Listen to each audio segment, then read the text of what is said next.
What's going on, everybody? Welcome back to the Yankees Avenue Show on the Yankees Avenue YouTube channel. As usual, I'm Patrick Hennessy. That's Dan Rourke. Dan, how are we feeling on this beautiful Friday? Friday, yeah. Man, I'm a little stressed. Was just promoted to GM of the Yankees, so I got a lot on my plate and whatnot. But besides that, I'm doing pretty good. Check out my Yankees offseason blueprint if you haven't already. Perfect outlay plan. How you I doing, man? watched it. You did I watch it? What watched did you it. think?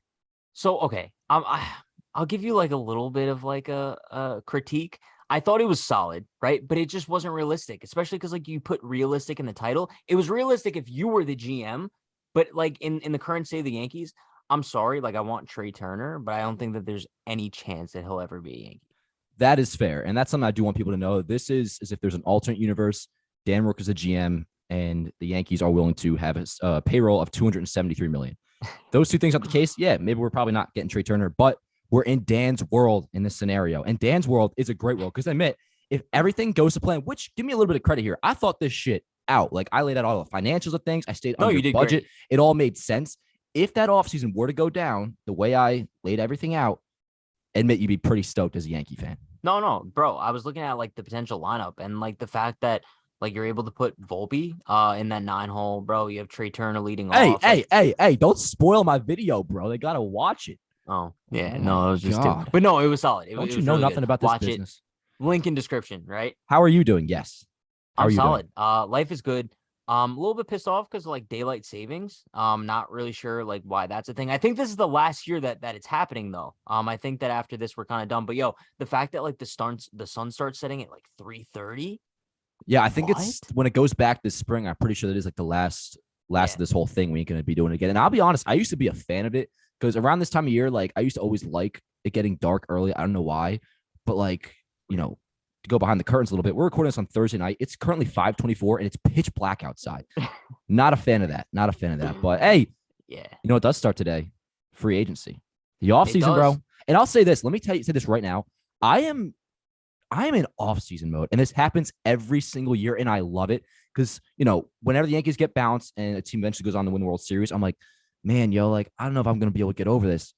2 weeks later, bro, boom, just like that. I am so ready to go on what's hopefully going to come this offseason. Not that I necessarily have hope, but it's an interesting time of year. It's a very interesting time of year. And I think that the way you kind of described it was perfect. I don't have that much hope. I don't have that much optimism in terms of what the Yankees are going to do this offseason. But I feel like I'm kind of past the point now of like sulking over the Yankees getting swept in the ALCS. Right now, I'm kind of just like looking ahead. We had our period of mourning, and now it's like, yo, what's next? Because obviously we're going to be yeah, bro, 2023 all the way. So, I mean, GM meetings were this week, right? Brian Cashman was in the media. Despite not having a set contract yet, it's got to be like a handshake agreement at this point because I can't really see how letting Cashman do all this if he wasn't coming back next year. So I think that's like all but a lock at this point. But he said that the Yankees have been engaging on multiple different trade possibilities, including their abundance of infielders, right? We know the Yankees are kind of flooded in terms of like mediocre infielders, I guess I'd say. Not really any terrible stars way as to far describe as that it. goes. Yeah, but a few guys, Oswaldo, IKF, DJ, Peraza, Glaber. The Yankees have some infielders, middle infielders, and not all of them are going to be able to play next season, right? So I guess, Dan, now we could ask the question, which guy do we consider the most likely to be dealt this offseason? And I'm going to be honest with you, I'm looking at two off rip. Me too. Right? Okay. So maybe, all right, I'll give one and then you give one and we'll see if it, all right. So my first guy, I think this is like an easy layup. Gleyber Torres. I'm viewing him as I'm viewing Gleyber Torres going into this offseason. I think I said this before, the same way, maybe to a little bit of a lesser degree, same way I viewed Gary Sanchez going into last year's offseason or Luke Voit, even in that case, where I kind of viewed them as all but gone. It kind of just, it comes down to now what the Yankees are going to get for him. And I think the only way Gleyber Torres is a Yankee next season is if they shop him in the trade market this year and they don't really get the value back in return that they were expecting. Right. So Dan, give me your number two. Yeah, well, I want to touch on Gleyber real quick. When this post first came out, or like the tweet that said they're looking at or could engage in an infielder trade, right away when I was making the post for Yankees Ave, my initial thought was, all right, get a picture of Gleyber because he's the one that's going to get dealt. And I think it makes the most sense out of all of them. He's coming off what was not exactly, the best year of his career, but his best season in a while. Still has 2 years of control, so he's not a rental. And there are quite a few teams that are in need of a second baseman. And I do want, Gleyber really did have a solid year. So me, not even wanting to get rid of him, but being ready to move on. It's not because he was awful last year. I mean, he had a 4.1 WAR. The defense was really good. And outside of 1 month was like an 820 OPS hitter for the year. I do think the Yankees do move him this offseason. The other guy, let's see if we're in lockstep with this. I think Oswald Peraza will be traded. Is that who you as well? Shake my hand, Dan. That was Yeah, I mean, and this is something I am very excited about. I do want to move Peraza. I've said this many times. You got to pick one of the shortstops, and just really in general with prospects, pick one, maybe 2 guys, consider them untouchable. The rest have to be on the table. For me, it's Volpe. I have him penciled into the starting lineup as either the everyday shortstop or second baseman by May, June at the latest. So with that being said, and also the other infielders that we have, Peraza, it makes the most sense to deal him, especially because if you want to upgrade, whether it is the lineup, which this whole offseason, the vibe should be offense, offense, offense. Even if you want to go out and say, get a pitcher, whatever that may be, Peraza has a shit ton of value. He was already a top prospect in baseball. And in his, 20 games that he played, probably not even that, like 15 games he played, hit like 300 with an 800 OPS and played solid defense. So his value only went even higher. Makes sense to move him. And, you'll have a lot of people that will say, well, why trade it in, or why trade out such a high prospect when he could play for you next year? Don't you guys have fatigue of saying that, man? Like I said, pick 1 or 2 guys, whether it's Volpe or Jason, but I think a Clint Frazier, I think Miguel Andujar, and just any other prospect we've had in the past that hasn't exactly panned out. Not that I don't see that with Peraza, but some of these guys you have to sell when their prospect value is at its peak. And right now, Peraza is definitely at that. Yeah, no, I agree 1,000%. That's why my take on Peraza is kind of the same as yours, right? Like, I don't see him having a big future in the Yankees organization. So why hold on to him and let his value depreciate, either sitting on the bench or rotting in AAA, right? I think that his value right now might be at his peak. Within in terms of being a prospect, like a young player, absolutely. And let me say this: if Volpe wasn't on the roster, I would be talking totally different right now. I would probably go into next year, unless we sign Trey Turner, I would go into next year with, all right, Peraza's your everyday guy at short. But that's not the case. We have, while Peraza's a top 50 guy, Volpe's a top 10 guy. Like, some charts have him as the 5th best prospect in all baseball. So that's a no-brainer. I would move him, man. Yeah, but also my thing is in terms of Volpe, right? I know a lot of scouts and stuff are saying that he kind of suits better at second base, right? So if he fits better at second base, and if the Yankees are planning on using him at second base long term, who becomes your long-term shortstop in that case? Because I feel like this whole time, right, we've heard that the Yankees aren't really focusing on any of the top-tier free agent shortstops because of Volpe, right? He's kind of like the reason. But if he's not even going to be your shortstop of the future, then who is? Because I do not want to see a middle infield next year of IKF still at shortstop while Volpe's playing second. I think Volpe is more so because they don't describe his defense the way they described Gary Sanchez's behind the plate coming up, right? It's more so like, all right, I think he holds down the fort at short, probably better off as a second baseman just because his arm isn't amazing. But if it's one of those situations where it's Volpe versus IKF, I think you 100% would go Volpe at short. Whereas, say you do bring in a Trey Turner or a Carlos Correa, then one of those two would obviously play short. Volpe would go to second. But I think that's only a benefit to Volpe's games, that he can play both. So you have the option of Art stick internal, put him at short, or if because obviously the Yankees aren't going to, from what we've seen, they're not going to go crazy after Turner or Correa. But there is a situation where a free agent like that could fall into their lap, maybe, hopefully, knock on wood. So if that were to be the case, then you would put Volpe at second. I feel like that would have been the case last year with Correa, maybe settling for a 3-year deal, But it just bothers the Yankees me, especially because I think the only player the Yankees would have really wanted talent-wise last year was Correa. This year, I consider Turner to be almost on equal footing. I didn't really see Corey Seager as that. I think they would have preferred Seager over Correa, but that's just me. But I will say, last point on this, it just bothers me a little bit that if Volpe isn't going to be the long-term shortstop, maybe that's ignorant for me to say. But if he's not going to be that guy, and if they're not expecting him to be that guy, and they're kind of seeing him moving over to either second, then I don't know why you're not kind of focusing on a long-term shortstop. That's just me, though. I don't know. I'm with you. And it really, only the Yankees know how good he is defensively. I mean, I don't really watch too much AAA baseball. I'm not going to lie. So trust the process. Right? Hey, he can't be worse than Gleyber was, right? And they put him there. But we're talking about guys that might not be on the Yankees next year. One of those guys is Anthony Rizzo. Dan, we all love Anthony Rizzo, right? How could you not? If you don't like Anthony Rizzo, I question you. I question your sanity. But he opted out of his contract. He had that player option. No surprise there. The Yankees tweeted out. I think everyone was just like, okay, like expected. But how confident are we that he will be back with the Yankees in 2023? And do you want him back? I'm very confident, and I do want him back. Absolutely. I mean, had probably the best year he's had in a while, 132 WRC plus, hit 32 homers. And, I always say this, if there's one thing wrong with the Yankees clubhouse, it's certainly not Anthony Rizzo. He's beloved in there. Everybody seems to love him. Only way I would be nervous if he doesn't come back is I think Judge may be a big part of that. Say Judge walks, as we know, like they're very, very close. That could maybe, influence him to leave. Also, I wouldn't be shocked. In my blueprint, I had him getting $45 million over 3 years. Maybe add a little bit on that. I think he's going to be probably around like 15 to 16, maybe even 17 max. However, there could be a team that's desperate enough for him. Who knows? They offer him 20 million. Maybe he takes that. He really, really loves New York, though, apparently. And I think, like I said, if there's something wrong with this roster and just this team overall philosophy-wise, like Rizzo is definitely not it. So 100% want him back, and I do think he will be back. Yeah, no, I agree 1,000%. I want Rizzo back, and do I think he will be back? Yes, only because I don't really see any better options out there. You know what I mean? It's There's like nothing. There's really nothing. The only scenario where I could see Anthony Rizzo like not coming back would be if the Yankees decide to just go all out on like a premier shortstop, right? They go out and give Trey Turner the money that you really want them to give him. And then they would like shift DJ to be their first baseman. That's the only scenario where I could see it happening, just because like I don't think that there's another like top tier free agent first baseman out there that could even fill Rizzo's shoes. You know what I mean? No, But I mean, I agree with you in terms of like, I think Judge is very dependent on it too. But I don't think like Judge leaving would be the be all end all of Rizzo. No, it's not like if they had a contract sign and then Judge leaves, they would like rip it in half. No, I don't think so.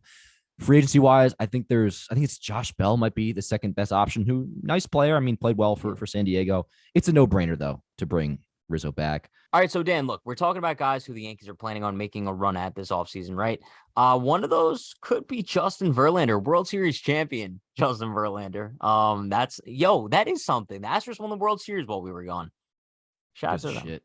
But the Yankees might be making a run at Justin Verlander again. We know what they did last offseason. They offered him a 1-year, $25 million contract last offseason, actually. And now he's going to be heading into his age 40 season. And honestly, like he's coming off most likely, I can't see a scenario where he doesn't win Cy Young. He's coming off a Cy Young campaign in 2022. But Dan, do we want the Yankees to go after JV? Well, let me say this. If you guys haven't caught my vibe already, like I've said a million times, this offseason should be offense, offense, offense. I don't really want to commit, honestly, any money to the pitching. I consider the rotation to be set. Cole, Nestor, Sevy, Montas, Herman, bullpen, maybe add an under the radar piece there. If we were to spend money on pitching and we were to sign Verlander to probably, I don't know. I mean, he's going to want multi-year deal. No, I mean, you're looking at probably at least 2. I mean, coming off a Cy Young season, I wouldn't be shocked if he's looking for at least like 50. No. Probably honestly like 60 mil over 2, dude. I really wouldn't be shocked. No chance he gets more than 2 though. No chance. Teams are desperate, man. I wouldn't be shocked. I mean, maybe who's like going to pay for Justin Verlander's like, age 43 season? It'll be like 2 with a vesting option for the 3rd and then like a crazy buyout. I almost guarantee it. But with that said, if I get the notification, Yankees signed Justin Verlander, I will be hyped because that's awesome.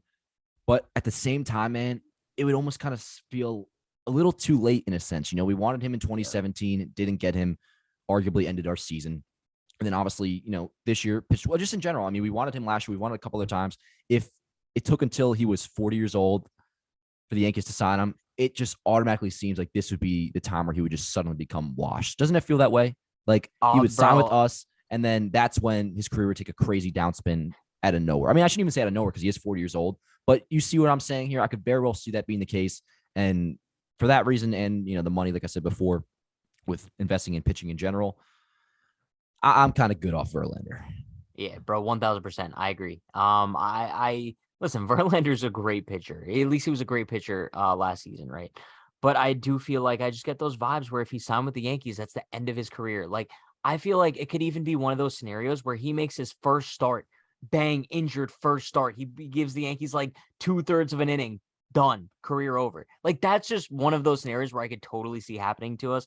Or it could be like a Kluber situation, even where it's like he's decent, but then he gets hurt, never really the same. I don't know. I guess we'll see, but I think it's kind of like the same boat as you, where if I did find out the Yankees signed him, I'd be hype, but it's not one of those where I'm like clamoring for Verlander in the Bronx.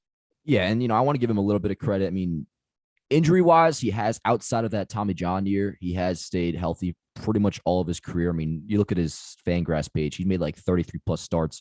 Looks like pretty much like 17 out of 19 season, which is pretty impressive, as you said, coming off a season that'll probably definitely take home the Cy Young for. I'd be excited. I wouldn't do it. We're talking about a world where Dan is the GM of the Yankees, a world we all would love to live in. I don't think I'm making that move, only because, you only have a certain amount of money that you can spend. If we had unlimited money, all right, word, sure. If we're Steve Cohen, we don't care about luxury tax, sign me up. But if you're talking about investing money in pitching, Verlander in particular, or adding the offense, creating the best lineup in baseball possible, I'm going to the offense. Dan, speaking of the offense, Aaron Judge is a free agent, right? Probably, I want to say one of the only keys throughout the Yankees 2022 season of being like a key in the offense, right? Him and Rizzo, really. If you talk about a consistent really one basis. of the most consistent cogs in that wheel. Is that a thing? Cog in a wheel? I've never heard that expression before, but I take things that you say on the show and I just use them throughout my daily life. I have no idea if it's making me look dumb as hell or not, but someone let me know. Cog made sense. When you said wheel, I was like, what? But right? No, I'm also not the most I think I combined literate person or illiterate. No, I think I combined two. Is it illiterate or whatever? Move on. No, illiterate. Illiterate. Means I am good at speaking or not? You're not good.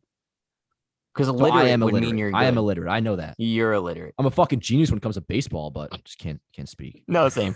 But yeah, so Judge is a free agent. And I think that the Yankees are kind of viewing the Giants as the biggest competition as far as signing Judge. They already stated that, I mean, they plan on not being beat by any team this offseason financially. They're willing to spend however much money they need to, which is weird because I'm not really viewing the Giants as like an all-in team, but more power to them. Judge, 30 years old. Then I guess he's going to be looking for like an 8-year deal at the very minimum. So let's just make a prediction here. Gun to your head. I have a gun to your head, Dan. A water gun. Will Aaron Judge be in pinstripes on opening day in 2023? Or will he be a San Francisco Giant on the opposite side of the field? Yeah, for those who don't know, Yankees Giants, what is it, March 31st or April 1st? There's no way that's a coincidence by MLB. I don't think there's 31 days in March, bro. I think it's 30. Dude, relax. There was 100% Ben on March 31st opening day. There is no. Go look up 2011 opening day, Yankees Tigers. All right. Yankees Tigers 2011 opening day. No, I'm just going to say how many days in March. Oh, there's 31 days in March. All right, you're good. Yeah, move on. Dude, Jesus fucking Christ. Turn your brain on. God damn. Judge. I do think he'll be back 100%. I've said this before. I'll say it again. There's one world where he's not back. And that is if he is just done with the Yankees, fed up, wants nothing to do with them, and is set on going to San Francisco. Because, we mentioned the one area I trust the Yankees in is, finding under the radar bullpen talent this offseason. I also do trust them with Aaron Judge. They're not stupid enough to let this man walk. They've made very clear how much, at least vocally, they prioritize him. And, it's a no-brainer with the season he just put up. And even before that, had a remarkable start to his career. 320 over 8, I would say, hopefully gets it done. I imagine the Yankees and the Giants will be somewhere in the same ballpark. And assuming Judge is telling the truth when he says he wants to be a Yankee for life, which he has said many times, if, the money's the same, why wouldn't he come back? And with that said, I anticipate the money being the same. So he'll be wearing pinstripes next opening day, bro. All right. I'm going to play devil's advocate just because, for the sake of content here. But no, in all seriousness, I think throughout the course of this offseason here, I think we're going to have like a Judge meter. And I think as of right now, my level on the Judge meter with like topping off would be like, I'm confident he's coming back. Right now, I'm a little bit below average. So like on a scale of 1 to 10, I'm at like a 4, bro.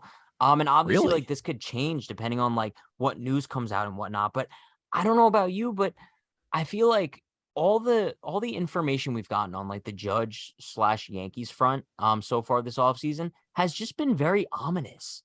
Like, do you know what I mean when I say that? Like, definition of that word. You don't know what ominous means? No. Okay, so it's like you're playing at the park. It's a bright sunny day, but then like you look into the distance and there's like dark clouds coming your way. That's ominous. It's a little scary. I think that's I hear you. I hear you. I think that's also a lot more Like, PTSD okay, I hate to interrupt you, and not but having like, faith in the Yankees. have we gotten any Judge reports this offseason that gives you like, wow, he's really coming back? No, but those wouldn't come yet. Anyways, I That's not think the true, thing bro. We got that when Cole was a free agent. Every piece of news that we got, I was solidified in my head that Garrett Cole was going to be a Yankee. it's different though because Judge is already with the Yankees. Like you got to talk about more with like say like with Cano or even like DJ coming back. Like remember how it was with DJ early on? That was a shit show, bro. I mean, like Yeah, he I was didn't think he even was coming back. and he ends up coming back. So I mean, I look at it a lot more like Judge is definitely playing his cards with he's acting like a free agent. I mean, he's talking like a Boris client, even though I don't think he is. And that's fine. He wants to get the most money possible as he should. I would do the same thing if I were in his shoes. It's just going to be a typical, I think, negotiation. He'll go out to dinner with the Giants. He'll probably go out to dinner with a couple other teams as well. But in the end, assuming the money's the same, I'm going to take his word for it that he wants to be a Yankee for life. He's not dumb enough to leave this organization, no matter how, the playoffs end each and every single year, no matter how disappointing his tenure here has been team-wise. It's much different when you go down as a career lifelong Yankee versus a career lifelong, or not lifelong, but finish your career in San Francisco. Too much to give up. Number being retired, generational player, Hall of Fame as a Yankee, records broken as a Yankee. Hall of It Fame. makes way too much sense. Oh, 100%. Yes, absolutely. I was already I had Judge on a Hall of Fame like pace or track, whatever you want to say, before this year. And this just cemented it. 100%. Dan. Yes, Before 100%. this year, Judge was not on a Hall of Fame page. Yes, no, he had the might talent not to even be absolutely on do so. one now. No, he 100%. Oh, 100% is now because the benchmark is a 70 WAR, and right now he's at right around like a 36. I remember doing the math, and it was He like, might all right, not have the length though. Sure, no, that's fine. But at this point, especially when you say he even gets to being a borderline player, like a 65 WAR guy, and then you have like the historic season that he had, and being like a Yankee, he'll get in. I'm almost positive about that, unless his career just takes a total. Well, no, it's just when you're in the limelight more, and like assuming he hopefully does win a World Series ring or two. If he gets to within like the 70 WAR mark and he has the historic numbers that he's put up, that'll get him in. I mean, his 2022 season alone gives him such a big boost. Such a big boost. We're kind of like, we're talking about something that's like 15 years in the future now. But I will say, yeah, no, I mean, my feeling on the Judge situation will vary week by week, depending on what information comes out. I'm not going to like go with my gut at this point. I'm kind of like going with my brain. I think you have natural Yankees offseason pessimism right now, which is so totally valid and fair. Like, I don't blame anybody for feeling that way. Yeah, I mean, if I was going with my gut, yeah, I think Judge comes back. But right now, I'm trying to think with my brain and like with the information that we're being given. So, but Dan, we're back in action here. You know what that means? Viewer questions. Yes. I missed these. Really solid one, actually. This one's from Jav C. He says, oh, fuck.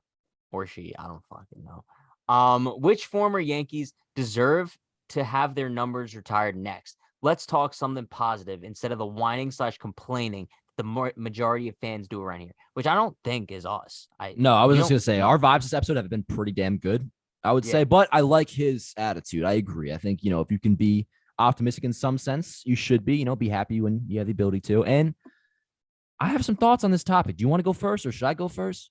I'll go first. I think that the number that needs to be retired is Brett Gardner. I can't see a scenario where no, in all seriousness though, I do think that at this point, I mean, maybe at this point, I think the Yankees should be more concerned on retiring numbers than they should be retiring numbers. I'm with you on that. The only number that should be retired that isn't currently retired is number 13. I think Joey Gallo kind of like tarnished the legacy a little bit of A-Rod's number 13, but I think now even more so it needs to be retired just because I think that only cements the fact that it should be retired. Like it's maybe it should be a bad omen at this point. 100%. And yeah, number 13 needs to be retired, but there's a countless number of jersey numbers where the Yankees should be unretiring them. Okay, relax. There's one. No, there is. It's Reggie Jackson. No, it's Reggie Jackson. I do not think Paul O'Neill's number should have ever been retired.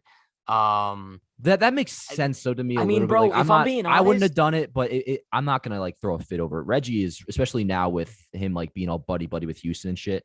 He can get the hell out of here. I want nothing to do with Reggie Jackson. It's really just him. Okay. Can we just take like 2 minutes right here and I could run through some of the retired numbers? I can list them all top of my head right now. Okay, but I'm gonna read them because I don't want to go with your nonsense. Wait, that was kind of mean. What the hell? It's all good. All right. I said something mean to you earlier. Yeah, Did you see what just happened to my AirPod? Yeah, Quick because you story lost time, yo. I the bought new box. AirPods on the way to the gym because I work out a little bit. And I opened the box, put them right in my ear, brand new, but I threw out the box, which had the other size silicone molds. So they just keep falling out of my ear because they're not the right size. Cool, bro. Let me run through the retired numbers That was real mean. quick. So we're just I'm gonna name it. We're gonna say yes or no. Okay. Shit, bro. Billy My number Martin. might get retired by the time you do this. Yes. Do you Fair. not It want was to a do this? respecting. No, yeah, I do want to do it. Yes, I want to do it. Continue reading right now. I thought this is like a fun little segment. No, You're it kinda is. It's no, I want to do it so bad. Go. Billy Martin. I'm gonna say sure. Yes, Billy Martin is Okay. deserving to be retired. Derek Jeter, yes. Yes. Babe Ruth, yes. Lou Gehrig, yes. Joe DiMaggio, yes. Joe Torre, yes. Mickey Mantle, yes. Yogi Berra, yes. Bill Dickey, I'm not. I guess I'm not. I don't really know anything. I about couldn't him. explain off the top of my head right now, but I remember checking it myself, and it made sense that he was retired. Okay. So I'm gonna give that a yes. Roger Maris, questionable, right? I mean, that one's borderline. I can understand somebody saying no, but like that's also kind of a respect thing, throwing him a little bit of a bone for what he went through in 61. And, that season obviously was like the most historic sports season for like 50 years. So I guess. Valid. Phil Rizzuto. Yes. I don't really know much. Yes. I guess. Sure. Yes. Thurman Munson. Yeah. Whitey Ford. Yeah. Yes. Jorge Posada. I'm going to say no. I feel like Posada's Fair. number shouldn't be retired. Nah, but the fact that he was a catcher, a huge part of the dynasty, and just, being a part of the core four. And he really did have a solid career. I mean, he hit like 280 homers, which obviously as a catcher is a lot. Had like MVP caliber seasons behind the plate, was around for 20 years. I think it makes sense. The way I also see it is like, there's obviously a Yankee standard, but you could also look at it like if Jorge Posada played for, I don't know, the Colorado Rockies, was his career good enough to have his number retired? And the way I see it is yeah. What was so funny? Bro, people are going to hate my takes on, like, people are going to be so pissed off about this because people are really passionate about like older Yankees. You know what I mean? It's like we don't really have that connection, so we're not. I'd be pissed too if I were them. I think you're saying some Paul O'Neill, 100% no. Paul O'Neill's number should not be retired. That's a respectful take. That's a respectful take. Don Mattingly, sure. Yes. Right. Captain of the Yankees. Elson Howard, I think. Yes. Right. I don't really know much about him. That's the first Yankees African American player. He was good too. Okay, so yeah. Casey Stengel. Yes. Okay. The greatest Yankee manager in history. Mariano Rivera. Yeah. Reggie Jackson. No. Like no chance his number should be retired. Andy Pettitte. No. Yes. Sorry. No. Yes. No.